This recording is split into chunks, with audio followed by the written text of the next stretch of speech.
ഏത് സമയം നോക്കിയാലും ഈ റോഡിൽ വന്ന് കാറും നോക്കി നിൽപ്പാന്ന് എന്റെ ജോലിയല്ലേ? അതെനിക്ക് കാർ ഇഷ്ടമുള്ളത് കൊണ്ടല്ലേ.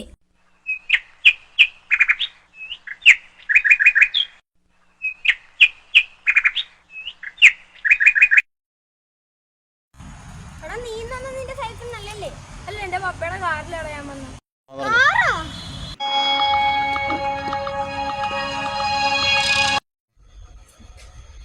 കാർ ഇടിച്ചു കിടക്കണ്. ആൾക്കാർക്ക് ഒരു വിലയും ഇല്ല കാറിന്. അതേപോലെ കാറുള്ളവന് കാറിന്റെ വില അറിയില്ല, കാർ ഇല്ലാത്തവന് ആ കാർ ഇല്ലാത്തതിന്റെ വില അറിയാൻ പറ്റുള്ളൂ. ശരിയല്ലേ?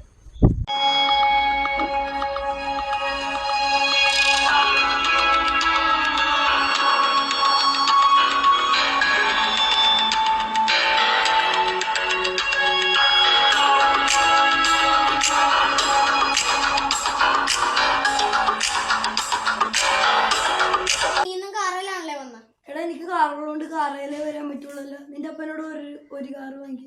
എന്ത് എന്ത് എന്തിനാണ് അവനോട് അങ്ങനെ പറഞ്ഞ്? അത് ഞാൻ വെറുതെ ചുമ്മാ പറഞ്ഞ. അങ്ങനെ പറയാവോ? എടാ പിണക്കൊന്നും ഇല്ലല്ലോ അല്ലേ? ഇല്ലടാ.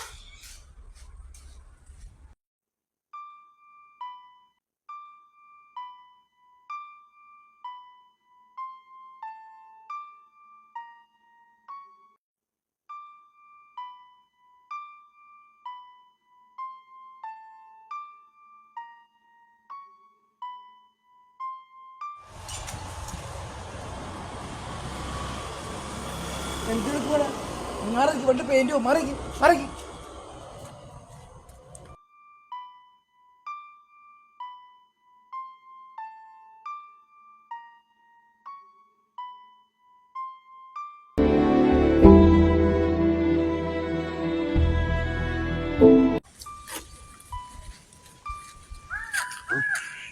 ആ ബെനിച്ചേട്ടാ, കച്ചവടമൊക്കെ വണ്ടി കച്ചവടമൊക്കെ എങ്ങനെയുണ്ട്? ആ കുഴപ്പമില്ല, അങ്ങനെയൊക്കെ പോണു. ഇവന്റെ കയ്യിൽ എപ്പോ നോക്കിയാലും വണ്ടിയാണല്ല. ഇവന്റെ വണ്ടി ക്രേസ് ചേട്ടനും കൂടി അറിയാവുന്നതല്ലേ. ഇവൻ ഒരു വണ്ടിപ്രാന്തനാ. ശരി. ആ ബിനു, എടാ വണ്ടി കച്ചവടമൊക്കെ മോശമാണ്. നിനക്കൊക്കെ ഒരുപാട് ബന്ധങ്ങളൊക്കെ ഉള്ളതല്ലേ, നിനക്കൊക്കെ എന്നെ സഹായിക്കാന്നല്ലേ? തീർച്ചയായിട്ടും ചേട്ടാ സഹായിക്കാം. ആ ബെനിച്ചേട്ടാ, വെള്ള താടിയൊക്കെ വെച്ച ജോസഫ് ചേട്ടന് ഒരു സെക്കൻഡ് ഹാൻഡ് കാറ് വേണമെന്ന് പറഞ്ഞ് ഒത്തിരി പ്രാവശ്യമായിട്ട് എന്നോട് പറയുന്നു. ഞാനൊരു കാര്യം ചെയ്യാം, അദ്ദേഹത്തെ കൊണ്ട് ചേട്ടനെ വിളിപ്പിക്കാം. ഏറ്റവും ഒരു കച്ചവടം നടക്കട്ടെ. ആ കച്ചവടം ഉറപ്പായിട്ട് നടന്നിരിക്കും, എനിക്ക് ഉറപ്പാണത്. പോരെ? സന്തോഷം. ഹലോ, ആ സെക്കൻഡ് ഹാൻഡ് വണ്ടി കച്ചവടം ചെയ്യുന്ന ബെന്നി അല്ലേ?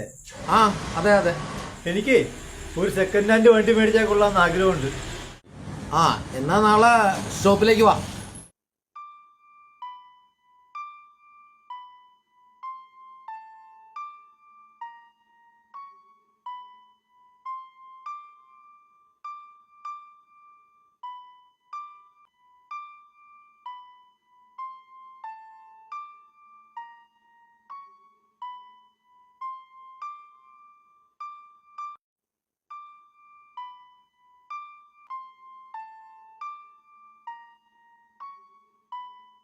ഹലോ ബിനുവേ, എന്തായാലും ബിനുവിന്റെ കെയർ ഓഫിൽ ആ വണ്ടി കച്ചവടം നടന്നു കേട്ട ആദ്യത്തെ. അതേതായാലും സന്തോഷായി. എല്ലാം ശരിയാൻ ചേട്ടാ. Okay okay. ഹലോ ബിനുവേ, നീ കാരണം 10ാമത്തെ വണ്ടി കച്ചവടം നടന്നടാ. നാളെ എൻ്റെ മോൻ്റെ ബർത്ത്ഡേ ആണ്.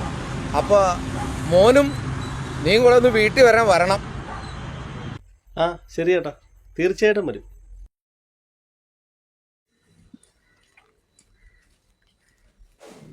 ആ ബെനിച്ചേട്ടാ,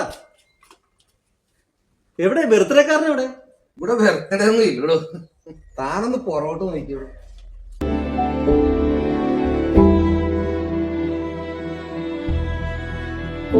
നീ എനിക്ക് 10-12 കാറ് കച്ചവടമാക്കി തന്നല്ലേ. അപ്പൊ നിന്റെ മകന് വേണ്ടി ഞാൻ ഒരു ഗിഫ്റ്റായിട്ട് ഒരു കാറ് കൊടുക്കാൻ. ഇവനുള്ളതാണ് ഈ കാറ്. ഇവനുള്ളതാണ് ഈ കാറ്. ഇവനുള്ള സമ്മാനമാണ് ഈ കാറ്. ബാബുവിന് എന്നാ നമുക്കൊരു ചായ കുടിച്ചു വരാം. ഓക്കെ. ബെനിച്ചേട്ടാ ശരിയപ്പാ. മോനെ, നീ ഇപ്പൊ ഒത്തിരി ആഗ്രഹിച്ചിട്ടുണ്ടല്ലോ ഒരു കാറ് കിട്ടിയത്. ഇനി നമുക്ക് ആഗ്രഹത്തോടെ വേണം ജീവിക്കാനായിട്ട്. ആഗ്രഹമില്ലാത്ത ജീവിതം ഇല്ല. ആഗ്രഹത്തോടെ വേണം ജീവിക്കാൻ കേട്ടാ.